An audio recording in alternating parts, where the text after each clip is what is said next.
nous allons aborder, nous allons un peu revenir au début, nous allons expliquer quelques petites notions qui seront très importantes pour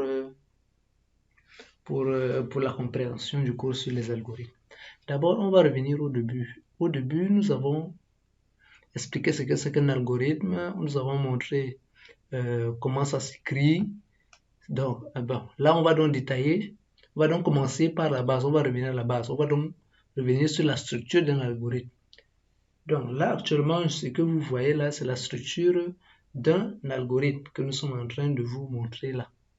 Donc, comme vous voyez là, au niveau ici, au niveau du mot-clé algorithme, on doit mettre le nom de l'algorithme. On appelle cette partie-là l'entête de l'algorithme. C'est l'entête de l'algorithme. La partie déclaration, ici, elle s'appelle déclaration. On n'a pas besoin de changer quelque chose. Et ensuite, la partie du début jusqu'à la fin, là, où on écrit les instructions de notre algorithme, là, s'appelle le corps de l'algorithme. Donc, si on vous demande la structure d'un algorithme, c'est ça, ce que vous voyez là. Et donc, juste après, nous revenons sur la manipulation des variables. Nous avons dit tantôt que les variables sont déclarées au niveau de la déclaration. Donc, on déclare les variables qu'on utilise dans notre algorithme. Si par exemple, on veut utiliser x, y ou une autre variable, on le déclare au niveau de la déclaration. Maintenant, petit plus, c'est que au niveau de la déclaration, les variables, on peut les nommer comme on veut. C'est vrai qu'au début, on a nommé ça x, y et machin, mais en fait, on peut nommer les variables comme nous les désirons. On peut mettre le nom qu'on veut à une variable. On peut dire que voilà une variable qu'on va appeler classe, et dans la classe, on va peut-être mettre une variable classe, on va mettre peut-être 5 pour dire cinquième ou 6 pour dire sixième, c'est possible. Donc là, nous voyons quelques variables que nous avons nommées. Il y a la variable x qui est égale à 10, la variable x ici qui est égale à 10, la variable y qui est égale à 5, la variable nom auquel on a affecté informatique, puisque c'est une chaîne de caractères, la variable r où on a affecté 5,5 pour dire que c'est un réel, la variable somme qu'on a affecté 0, la variable div qu'on a affecté 0. Donc, pour dire qu'on peut manipuler ces variables-là exactement comme on le fait dans la mathématique, avec les mathématiques. Donc, au lieu d'écrire 10, on peut une fois utiliser x, l'ordinateur saura que ici, on est en train de manipuler le chiffre qui est contenu dans la variable x, qui est 10. Donc, regardons par exemple les exemples ici devant. Quand on dit ici que somme, on dit somme est égal à x plus y, ça veut dire que somme, au départ, on avait dit que somme, on a affecté la valeur 0, n'est-ce pas? Maintenant, quand on fait somme est égal à x plus y, ça veut dire on a affecté une nouvelle valeur à notre variable somme. Ça veut dire que la nouvelle valeur de la variable somme là sera 15 plus 5. 10 plus 5 qui est égal à 15. Donc la nouvelle valeur de somme sera 15. Ça veut dire qu'à ce niveau du programme, si on peut appeler ça programme, somme va valoir 15. Donc la machine saura qu'ici, somme a changé. Elle ne vaut plus 0. Pareil pour la variable div ici. Comme vous voyez la variable div, nous avons dit que bon, à ce niveau, on a donc pris la nouvelle, donc la valeur qui est dans somme, dans la variable somme, qu'on a divisé par 3 et qu'on a affecté à notre variable div. Ça veut dire que selon vous, la valeur div va donc prendre quelle valeur? Ça sera logiquement dans la nouvelle valeur de somme qui est 15 divisé par 3. Donc, div va donc prendre la valeur 5, puisque ce sera probablement 15 sur 3. Donc, ça va prendre la valeur 5. Ensuite, nous avons y, qui sera égal à x sur y. X vaut 10, on n'a pas changé x. Y vaut 5, ça n'a pas changé. Et quand on fait donc x qui vaut 10 divisé par y qui vaut 5, ça nous donne 2. N'est-ce pas? Et maintenant, voilà la subtilité, c'est que le 2 qu'on obtient donc après là, on va venir le remettre dans y. Donc ça veut dire on change la valeur qui était dans y avec la nouvelle valeur qu'on vient de calculer. Ça veut dire que y ne va plus valoir 5. Donc dès qu'on va calculer x divisé par y là, la valeur qu'on va obtenir là, ça sera la nouvelle valeur de y. C'est clair, j'espère. Maintenant, pour x, on a fait pareil. On a choisi de diviser la valeur de x par 2, qui va nous donner 5. Et là, le résultat obtenu, là, on va le remettre dans notre x, qui va vouloir donc la nouvelle valeur obtenue, qui est 5. Donc ça va faire 10 divisé par 2, qui fait 5. Et le 5, là, on affecte ça à x. Et regardez, à la fin, on a créé une variable z. Bon, je n'ai pas déclaré z, mais on aurait dû le déclarer. Donc, auquel on a affecté x étoile y. En fait, x étoile y, là, ça sera quoi? C'est une multiplication. En informatique, on utilise l'étoile pour la multiplication. Et la valeur qu'on va utiliser là pour faire la multiplication, là, seront les nouvelles valeurs de x, y trouvées ici et ici. Vu que les valeurs ont dû changer.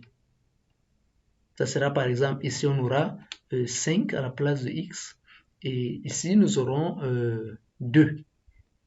Puisque c'est x, c'est 8, 2. Donc ça va faire 5 fois 2, qui va nous donner 10. Donc la valeur de z sera donc 10. C'est comme ça qu'on manipule des variables. Vous allez voir ça dans beaucoup d'épreuves, mais pas que ça vous étonne. C'est juste des petites manipulations. C'est quand on donne une valeur à une variable, soit on fait une petite addition, soit on fait une petite soustraction à la valeur, et on donne la valeur là à une autre variable ou bien à la même variable. Tout dépend. Donc, mais c'est facile à comprendre. Ok, ensuite, on va aborder donc ce qu'on appelle les structures conditionnelles. Ce qu'on appelle structures conditionnelles, ce sont des conditions pour pouvoir faire tel ou tel autre travail sur une variable. Si par exemple nous avons une variable et qu'on va dire en fonction de la valeur de cette variable-là, soit toi, monsieur l'ordinateur, tu nous fais ça, soit tu nous fais ceci. Donc la structure conditionnelle, s'il permet de faire ça. Regardons ici par exemple dans l'exemple. Nous avons dans l'exemple A qui vaut 5, n'est-ce pas? A vaut 5 et B vaut 0. Donc on a affecté à A la valeur 5, on a affecté à B la valeur 0. Ensuite on dit si A est égal à 5, faire B, on affecte la valeur de A. Sinon, à B, on affecte 1. Fin si. Ça veut dire qu'à la fin, la valeur de B sera quoi? On vérifie donc. Est-ce que A est égal à 5? Si A est égal à 5, on dit oui ou non. Si A est égal à 5, A est égal à 5 dès le début, n'est-ce pas? Donc, c'est oui. Maintenant, comme c'est oui, tu fais la première chose que tu trouves. Donc, à B, là, on donne la valeur A. Donc, ça veut dire B qui valait 0, là, on va lui affecter la valeur 5. Donc, ça veut dire la nouvelle valeur de B sera 5. Et maintenant, dès qu'on a effectué ce premier calcul-là, on n'a plus besoin de venir faire le sinon. On passe directement à la fin. Donc, la valeur de B sera 5. Maintenant, pour entrer dans le sinon, il faut que la condition ici ne soit pas vérifiée. Il faut que ça soit faux. Si par exemple, j'avais dit, si A est égal à 6, faire B, on affecte A, sinon B, on affecte 1. Ici, si A est égal à 6, ça va nous dire que donc c'est faux. B n'est pas égal à 6, puisque en haut ici, puisque lorsqu'on met dans le si comme ça, on n'est plus en train d'affecter. On est en train de questionner la machine. Souvent, on met ça avec double égalité quand c'est dans un si comme ça. On met deux signes égaux. Côte à côte, ça devient une double égalité, un peu comme ceci. Donc, souvent, vous allez trouver, peut-être dans certains documents, on va mettre carrément, pas ici, au niveau de la structure, si là, on va mettre double égalité pour dire que ici, on n'est pas en train d'affecter, mais on est en train de vérifier quelque chose. Si par exemple, j'avais mis, si A, est-ce que A, si A est égal à 6, ça va chercher si réellement A là est égal à 6, puisque en haut ici, on sait que A là est égal à 5. Il va dire que non, A là est égal à 6. Donc, il ne peut pas faire la première chose qu'il trouve. Donc, il part faire la deuxième. Il va dire que bon, comme A là est égal à 6, on fait seulement, à B là, on affecte la valeur 1. On reste tranquille. Ça veut dire la nouvelle valeur de B sera 1. Ok. La prochaine structure, la structure pour. La structure pour, elle est faite pour pouvoir réaliser une tâche un nombre de fois. Donc, un nombre n fois. Donc, ça veut dire, si on veut faire cette tâche-là, peut-être 6 ou 7 fois, on peut le réaliser facilement avec la structure pour. N'est-ce pas? On va réaliser ça facilement avec la structure pour. Maintenant, supposons que nous voulons faire ce calcul-ci, le calcul que nous avons ici.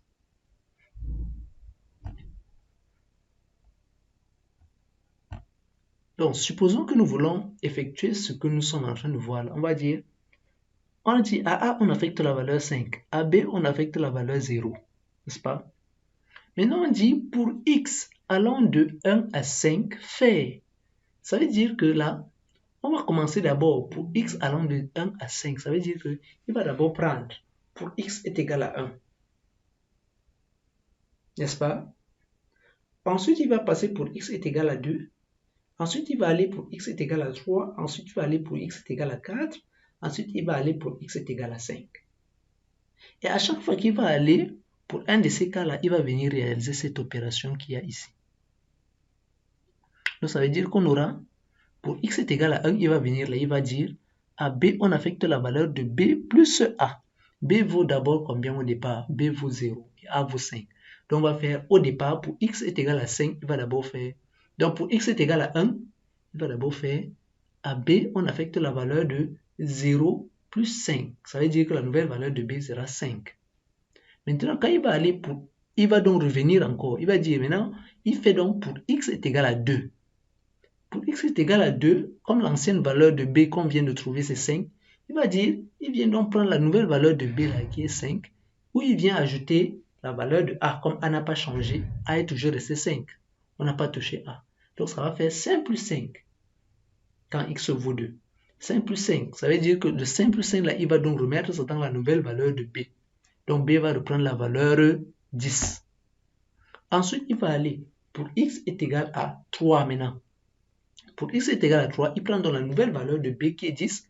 Il ajoute encore la valeur de A. Et il remet tout ça dans B. Ça veut dire 10 plus 5. Et il va remettre tout ça dans B. Ça va donner 15. Maintenant, par après, il va encore aller pour X est égal à 4. Il va encore prendre, il va encore faire à B, l'ancienne valeur de B qui est 15. On va ajouter la valeur de A qui est 5. Ça va faire que la nouvelle valeur de B sera 20. Et il va aller comme ça jusqu'à atteindre X est égal à 5. Pour X est égal à 5, donc il va faire encore la nouvelle valeur de B qui est 20. On va ajouter la valeur de A qui est 5. Et on va remettre tout ça dans B encore. Ça va donner 25. Et maintenant, comme X a déjà atteint le 5e niveau, il va donc sortir. La dernière valeur de B ici à trouver sera donc 22, 25. Voilà comment fonctionne la structure pour. Et pour finir, une structure qu'on appelle la structure tant que. Cette structure permet de faire une opération tant que la condition n'a pas été vérifiée. Donc, tant que la condition est vérifiée, on va faire l'opération. Donc, imaginons ici qu'on a déclaré donc A, qui on a affecté 5, à B on a affecté 0, à Y on a affecté 1. Maintenant, on dit tant que Y est inférieur à 5, ici Y vaut 1. Ça veut dire que c'est inférieur à 5. Fait à B, on affecte la valeur B plus 1. Donc, B là, on va affecter B plus 1. Ça veut dire que on va faire 0 plus 1, qu'on va trouver donc 0 plus 1 va donner 1. Et le 1 là, on va remettre ça dans B. Ensuite, on va faire à Y, on affecte la valeur Y plus 1. Ça veut dire que l'ancienne valeur de Y c'était 1. La première valeur de Y c'était 1. On va faire 1 plus 1 qu'on va remettre dans Y. Donc Y va reprendre la valeur 2. Mais maintenant, on vérifie donc, est-ce que 2 là est inférieur à 5? Oui, 2 est inférieur à 5. Donc on recommence l'opération, on revient encore ici.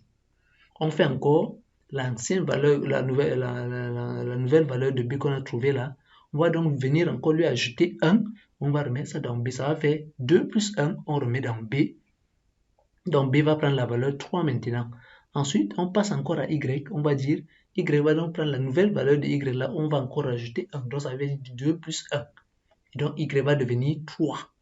Et là, on vérifie encore, comme on est arrivé à la fin, on vérifie encore. Est-ce que 3 est inférieur à 5? Oui. soit inférieur à 5. Donc, on revient encore effectuer cette opération-là. Donc, tant que y est inférieur à 5, on va faire ça. On revient encore B. On affecte la valeur de B plus 1. Donc, l'ancienne valeur de B prend encore plus 1. On remet dans B. On part encore à Y. Et Y qui valait maintenant 3, on va encore lui ajouter 1. Ça va passer à 4. Ensuite, quand il va passer à 4, on va encore vérifier. Est-ce que c'est inférieur à 5? Oui, c'est inférieur à 5. Maintenant, on va encore revenir. On va réeffectuer les deux opérations là encore. Mais maintenant qu'on va finir de faire ça, pour cette fois-là, on va se rendre compte que ici, quand on va faire 4, la nouvelle valeur de y qui est donc 4, on va ajouter plus 1. Donc, ça veut dire que y va donc prendre maintenant la valeur 4 plus 1 qui est 5. Et maintenant, comme on aura 5, à ce niveau, est-ce que si on dit donc, est-ce que 5 est inférieur à 5? C'est faux. Ça veut dire qu'on ne va plus recommencer à faire les deux ci, puisque ici, là, ils appartiennent à cette structure. On ne va plus recommencer. On continue donc à la prochaine instruction qu'on va trouver ici en bas. C'est comme ça que fonctionne la structure tant que. Donc, tant que la condition est vérifiée, on va refaire les opérations qui sont dans la structure tant que. D'accord. Ensuite, bof. Ah, ok, d'accord. Donc, pour le moment, c'est ces structures-là que je voulais vous présenter pour que vous compreniez un peu comment ils fonctionnent. À quel moment comment est-ce que on peut les utiliser, que ce soit dans les exercices que vous pouvez rencontrer. Vous pouvez tomber dessus. La façon dont de les interpréter, c'est simple de les voir comme ça. Ok, merci à vous. On se verra dans une prochaine vidéo pour peut-être voir quelques exemples de programmes, d'exercices qui sont donnés dans les épreuves que je vous ai remis pour que vous fassiez la correction. On va voir les parties algorithmiques et on va corriger ça ensemble. Je vais vous expliquer ça pas à pas. Ok, à bientôt.